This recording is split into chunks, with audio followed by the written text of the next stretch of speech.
Assalamualaikum warahmatullahi wabarakatuh, teman-teman mahasiswa Perbanas. Mudah-mudahan kita semua sehat, keluarga kita sehat, dan teman-teman kita sehat. Kita warga kita tetap dijaga kesehatannya. Di kesempatan ini kita akan berbicara. Ini adalah untuk bahan ujian akhir semester. Yang kita bicarakan ada 4 hal. Pertama, apa yang ditawarkan oleh sistem ekonomi Islam. Jadi sistem ekonomi Islam itu sesungguhnya menawarkan pemberdayaan. Yang pertama. Kemudian yang ditawarkan oleh sistem ekonomi Islam yang kedua adalah melawan penindasan. Jadi ada 2 yang ditawarkan dan itu kedua-duanya berbeda. Yang pertama adalah pemberdayaan, yang kedua adalah melawan penindasan. Penindasan dalam hal apa dan pemberdayaan dalam hal apa? Tentu saja pemberdayaan dan melawan penindasan dalam hal ekonomi. Karena itu Islam, ekonomi itu sangat membela posisi-posisi lemah di dalam perekonomian. Dan salah satu bentuk yang dialami oleh mereka yang lemah, yaitu adalah penindasan itu. Yang kaya misalnya menindas yang miskin, yang kuat menindas yang lemah, dan seterusnya. Posisi-posisi lemah inilah yang dibela Islam atau sistem ekonomi Islam. Karena itu di dalam Islam ada misalnya larangan untuk riba.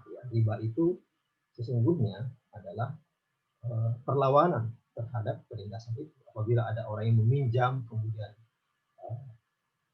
tidak mampu membayarnya, kemudian dipaksa sedemikian rupa sehingga dengan bunga yang berlipat ganda, ya kemudian sampai dia tidak bisa membayar dan dia tidak punya pilihan lain selain kemudian hidupnya sendiri itu digadaikan untuk membayar utang. Nah, itu yang tidak diridhoi di dalam sistem ekonomi Islam. Itu yang disebut tadi bahwa Islam itu adalah pemberdayaan dan melawan penindasan. Nah, ketika itu hilang, maka terwujudlah sesungguhnya apa yang disebut sistem ekonomi Islam. Yang kedua, apa tujuan sistem ekonomi Islam yang ditawarkan? Nah, tujuannya adalah terjadi pemerataan. Karena itu inti dari sistem ekonomi Islam itu sesungguhnya adalah zakat. Yaitu makanya dalam Al-Quran disebut wa yurbis shadaqah. Sistem ekonomi Islam adalah sesungguhnya ketika yang kuat itu memperhatikan yang lemah. Nah, posisi itu disimbolkan dengan para muzaki yang memberi bantuan kepada para mustahik. Itulah inti dari sistem ekonomi Islam. Ketika ada ada pihak yang lemah sampai misalnya tidak mampu membayar utangnya, ya maka Islam datang di situ untuk memberi tawaran solusi bagi mereka.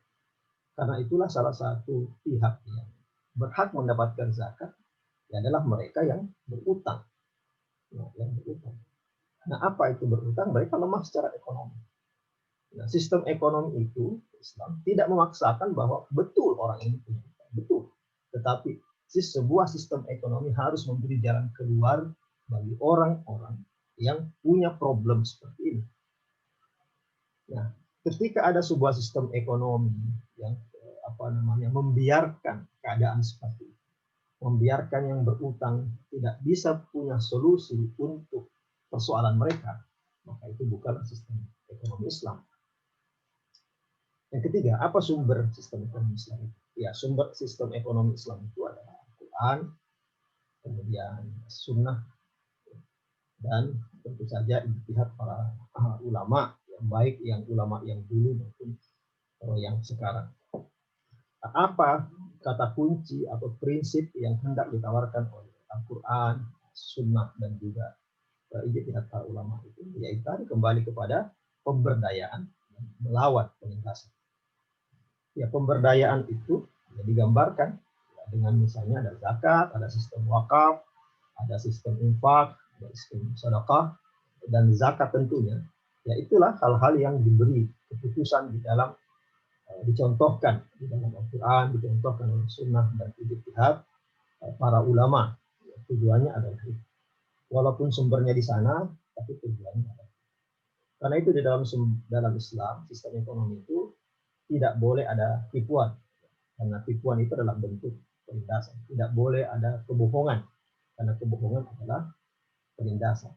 Dan satu lagi yang paling penting dalam sistem ekonomi Islam itu adalah semua pihak yang terlibat itu adalah antaradi, saling rela. Tapi bagaimana muncul kerelaan apabila yang miskin tidak mendapatkan bantuan dan yang kaya semakin menindas yang miskin, maka tidak akan ada antaradi di sini. Itulah sumber ekonomi Islam. Nah, apa tantangan sistem ekonomi Islam di masa kini? Ini pertanyaan keempat. Tantangan sistem ekonomi Islam pada saat ini adalah kembali kepada perwujudan tujuan sistem ekonomi Islam itu. Apakah sistem ekonomi Islam ini sudah mewujudkan itu atau bahkan melanggengkannya? Apakah sistem ekonomi Islam sudah membantu mereka yang berhutang?